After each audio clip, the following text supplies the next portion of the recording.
Blade Runner.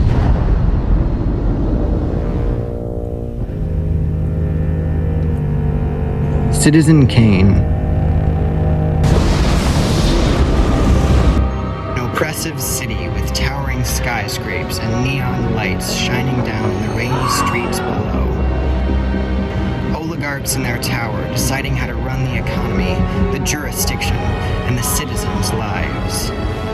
If I hadn't been very rich, I might have been a really great man. A dying man utters a single penultimate word with his dying breath. Rosebud. A man's mind is probed in order to uncover a profound truth, his true identity. There are two types of people in Blade Runner's Los Angeles: humans and replicants. Lifelike robots with a desire to be treated as human. Both Blade Runner and Citizen Kane have economic undertones and oligarchs with secrets. Both films tell stories about influential men being corrupted by power and corporations controlling the public narrative. And both movies are a character study of the one man who tried to defy them. Citizen Kane goes to the past, and Blade Runner goes to the future. Citizen Kane's protagonist doesn't truly enter the film until 18 minutes into the film's runtime, when we see him as a little kid. This is Charles Foster Kane, whose death marked the inciting incident of the film. C.F. Kane will be an extremely wealthy businessman, and he'll build ridiculous palaces to house any imaginable animal in the world. But first, he has to get his footing in this new city. Eldon Tyrell is the oligarchical CEO of the Tyrell Corporation, which runs Blade Runner's Los Angeles. Eldon Tyrell is also the designer of replicants, and his corporation sells them as slaves.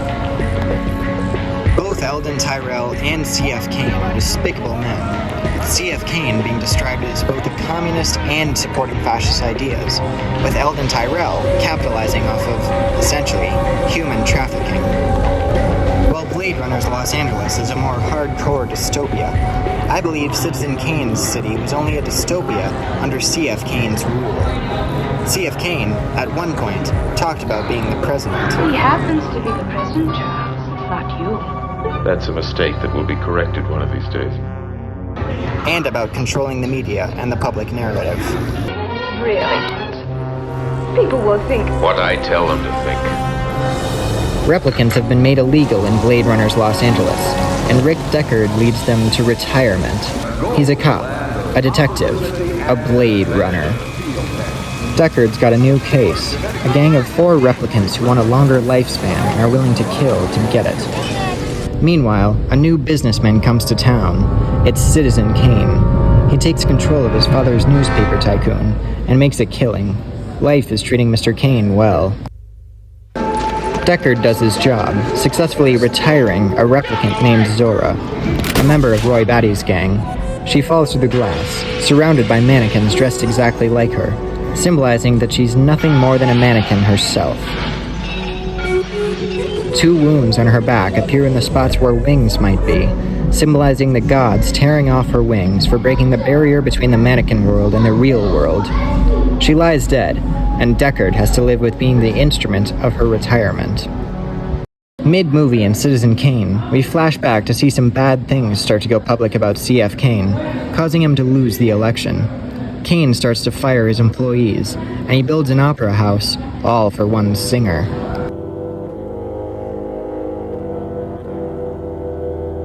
His relationship with said singer starts slipping, and she starts to see him for who he really is, a narcissist who only ever does things to benefit himself. She exits his life, and leaves him alone, once again. Deckard has another replicant to kill, and this time, it's the cop killer that ignited the inciting incident. Leon. This time, Leon asks Deckard questions about his humanity, revealing he's technically only 4 years old. My birthday's April 10, 2017. How long do I live? 4 years. He grabs Deckard by his collar and says, "Wake up! Time to die."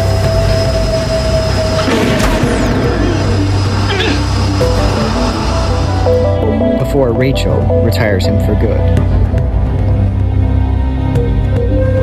Eventually, vengeance finds Eldon Tyrell and Would you like to be modified? Stay.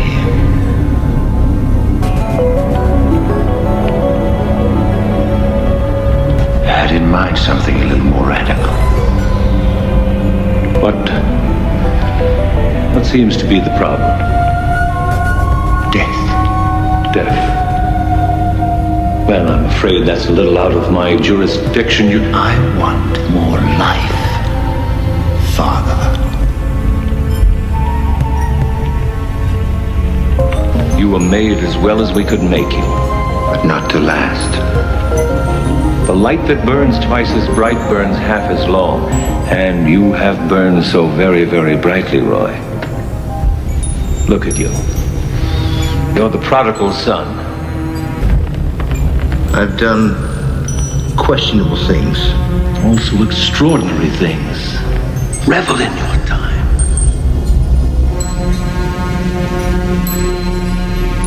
Nothing the god of biomechanics wouldn't let you in heaven.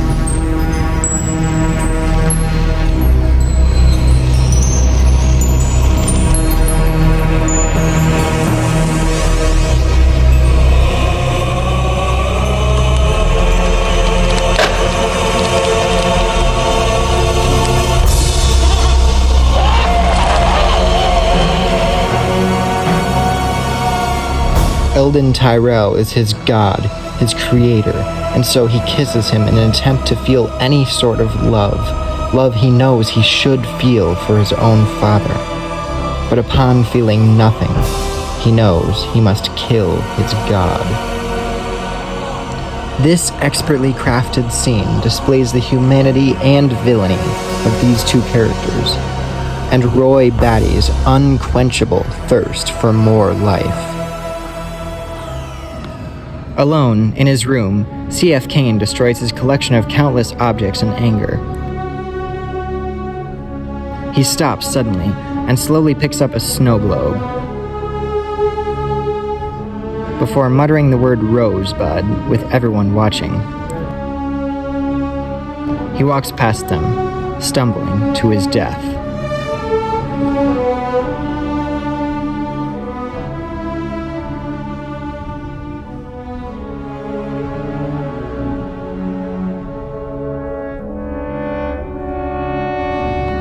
The audience is on the same page as the journalists.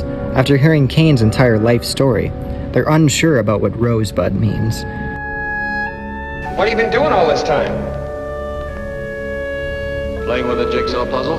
If you could have found out what that rosebud meant, I bet that would have explained everything. No, I don't think so. No. Mr. Kane was a man who got everything he wanted and then lost it. Maybe Rosebud was something he couldn't get or something he lost. Anyway, it wouldn't have explained anything. I don't think any word can explain a man's life. No, I guess Rosebud is just a piece in a jigsaw puzzle. A missing piece. It's not until the final scene, when the camera moves to a giant pile of Kane's items, that we slowly move into a piece of wood. Someone promptly picks it up and throws the would-be junk into the fire, without looking on the word imprinted in the front. Rosebud, the snow globe. It's a sled. Kane's last moments, he was thinking about being in the snow, how he was free, how he could do whatever he wanted. And now, likely, he wanted nothing more than to be back there at the time of his death. At the time of his death, Kane finally realized what he was looking for his entire life. The one single greatest treasure that he once had and now lost. His childhood.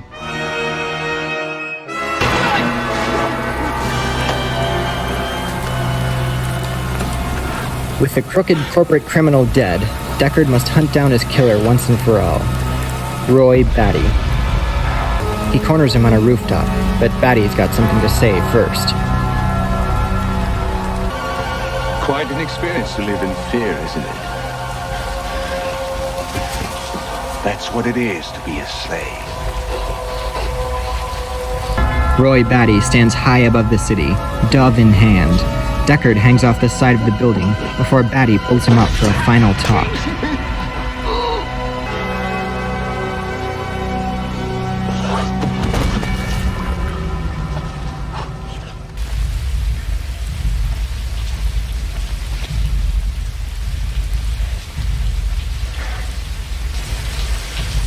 I've seen things you people wouldn't believe.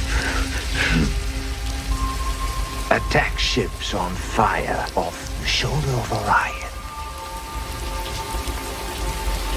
I watched sea beams glitter in the dark near the 10-house gate.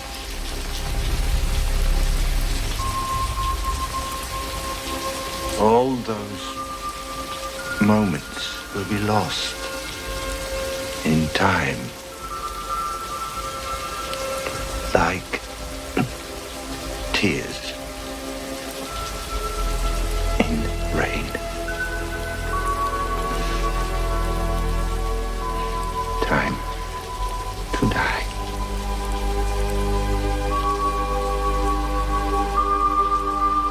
He's seen things incomparable to daily human activities, and even though he's a replicant, he holds these memories as unique, rare, special, just like a human would. He understands the frailty of the human mind, how easily memories can be lost. And ultimately, his memories will be lost. Batty's words put Deckard face to face with himself, and he must rethink his own humanity. As Deckard flies away from the wretched city, escaping its malevolence, he wonders, could he himself be a replicant too?